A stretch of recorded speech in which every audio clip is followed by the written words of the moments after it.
Tonight at 6, tornado watch. Severe weather could pop up across the DMV tonight. We've got live team coverage to keep you and your family safe. And our active weather, as you see here with the radar, showing some big boomers down to the south of D.C. We'll talk about where those are headed coming up. Violence erupts in D.C. At least 2 people killed, others stabbed and shot overnight. A breakdown of those investigations and a live report where police tape quickly surrounded a popular park. Pride is wrapping up weeks of celebrations and commemorations for the LGBTQ community. How the party is ending after D.C. was on the world stage.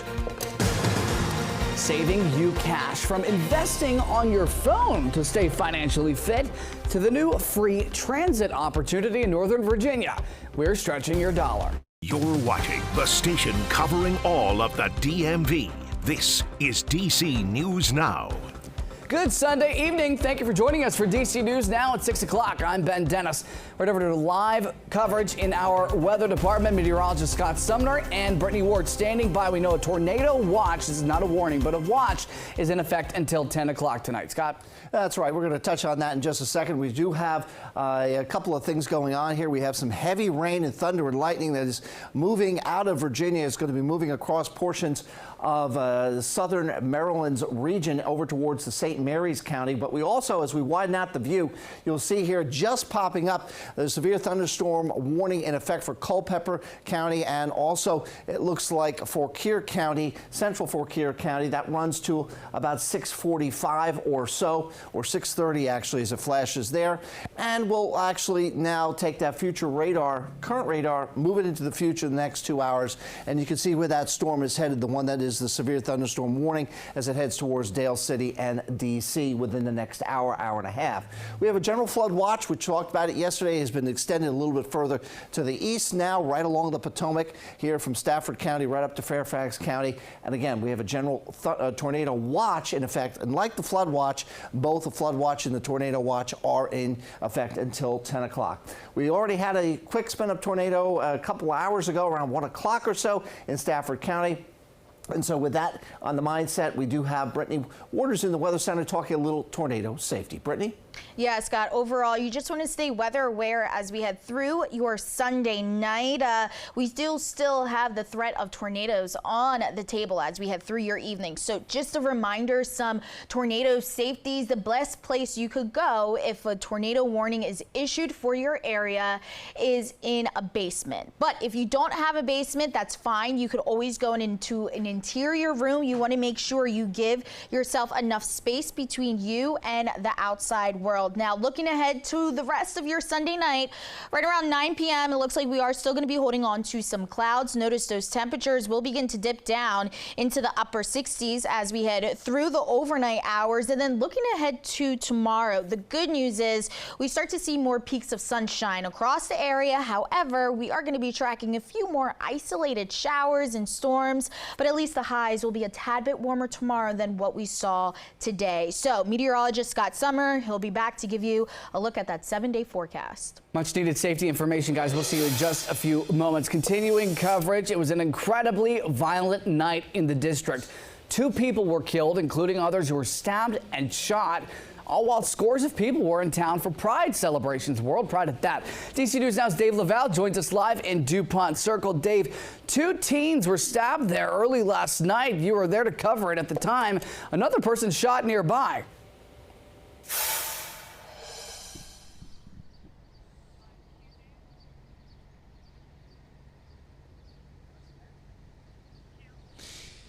Well, DuPont Circle reopened just a few moments ago, but there is still quite a bit of police around the park as a safety precaution. It's been that way since the violence that took place here Saturday night. Police said 2 juvenile boys got stabbed around 7 o'clock while involved in a fight. Last word from police had both of them being treated at the hospital. There's been no update on their conditions as police are still looking for 2 suspects. Nearly an hour later, police responded to a shooting across the street near the 19th Street Northwest entrance to the Metro rail station. A man had been shot in the foot. He also went to the hospital. It's not clear if someone shot him or if he did it himself. The violence is not what people expected during World Pride weekend. Basically, the actions of a few people took away this spot of love and joy that a huge community shared for multiple years in the past. So I think that part of it is the most disappointing thing, but can't prevent it all. There's been no word who ordered the park closed. You may recall the National Park Service reopened it for World Pride weekend on Friday after it originally decided to close the park for safety reasons. But as we said just a few moments ago, the park has reopened to the public, although there is still quite a bit of police on hand for safety reasons. We are live at DuPont Circle Park in Northwest. Dave Laval, DC News Now. Concerning stuff, Dave, thanks. Back to that wave of crime overnight in the district. We're told that somebody was stabbed to death inside of a home in Northwest. This is in the Petworth neighborhood. DC police say they rushed to the house on 7th Street near New Hampshire Avenue. They found 27-year-old Jonathan Fuentes Ferrofino stabbed there several times. He died on scene. Officers arrested 25-year-old Leslie Flores and reportedly recovered a knife. Flores is charged with second-degree murder while armed. 4 more shootings to tell you about. First, police were called to W Street in Southeast. That's where someone reportedly shot at an officer near 16th Street in Anacostia. No officers were hurt. On scene, though, they did find a man who was shot. He's expected to be okay. 15 minutes later, across town at 13th and T in Northwest, police say they found a boy who was shot, suffering with non-life-threatening injuries. MPD says they stopped a 17-year-old with a gun. They're reportedly from Dumfries, Virginia.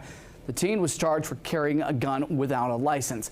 At 1:10 this morning, police were back in Southeast for sounds of gunshots on A Street. This is just south of Capitol Street. You can see here signs of a shooting were found there, but no victim on site. However, police moments later say a man showed up to a firehouse nearby. He had been shot. No suspect descriptions. And finally, we've learned a 21-year-old was shot and killed on S Street, just off of 14th Street in Northwest. Police say Brandon Tolson died after being shot just before 3 a.m. hours earlier. The massive Pride Parade swept through on 14th. Now, police are offering a reward of up to $25,000 for information that leads to an arrest and conviction in this case. Meantime, on the Potomac River, first responders rescued 2 people yesterday. Their boat overturned. They were rescued along Water Street near the Key Bridge in Georgetown. They did not have to go to the hospital for any injuries.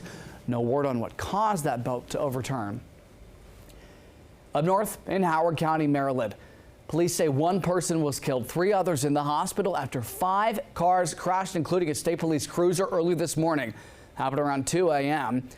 It's where the state police received a call for a trooper involved crash on I-95 South, north of Maryland 100.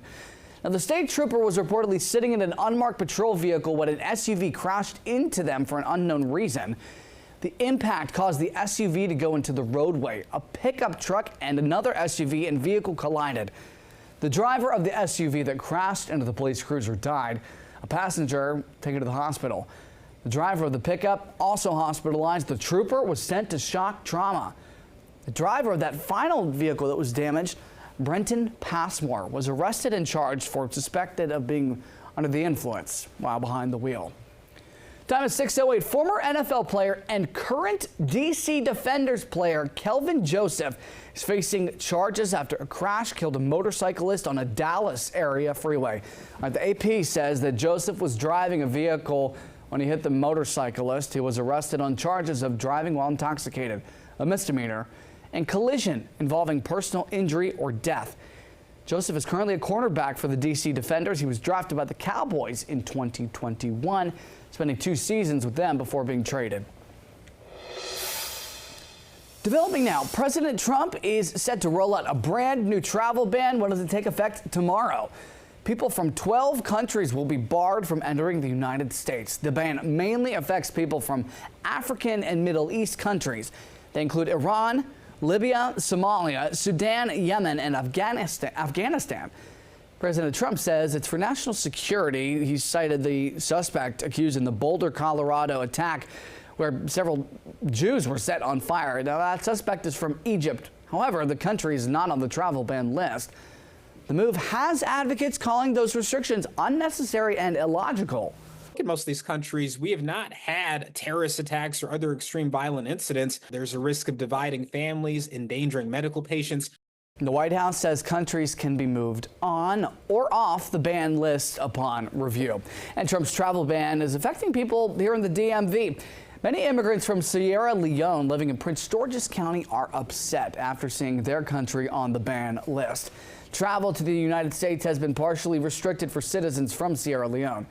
County Council member Walla Blagay tells us the concerns that her residents shared with her about the partial ban. Concerned about those who have pending applications for status, but this one impacts even those with green cards, those who are residents here who are planning to travel. Once again, the travel ban policy takes effect tomorrow as the work week begins. Looking ahead, though, preparations are underway for next week's military parade in D.C., honoring the Army and other branches of the military. Take a look at your screen. Video of U.S. Army tanks rolling in. They include Bradley fighting vehicles arriving by train. The Pentagon has also asked that all cars be removed from their north parking lot to accommodate for these tanks. They'll be part of the celebration for the Army's 250th birthday this Saturday. The Army, meantime, is installing thick plates on D.C. roads to prevent damages to the pavement from these tanks. They weigh 60 tons or more. Next Saturday also marks the president's 79th birthday.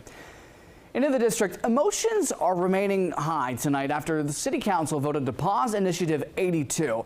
That's a measure voters passed that phases out the tipped minimum wage. It's been rolling out in phases, but the next one set for July 1st is now on hold. Our Marielle Carbone reports on the debate leading up to this temporary stop. It's been 2 years since I-82, the voter-passed measure to phase out the tipped minimum wage by gradually raising worker pay, went into effect. And restaurant owners say it's been a pretty tremendous impact. Diane Gross is co-owner of Cork Wine Bar and Market. We've had to cut jobs, we've had to cut hours, we've had to take employees off of certain shifts. Initiative 82 has been a disaster. She and others are supportive of the mayor's proposal to repeal I-82, as they say operating costs, tariffs, and federal worker layoffs are upending business. We're hurting. It's a totally new normal. Wednesday, dueling rallies outside the Wilson building as council considers what to do next. I've seen an increase in my pay from Initiative 82.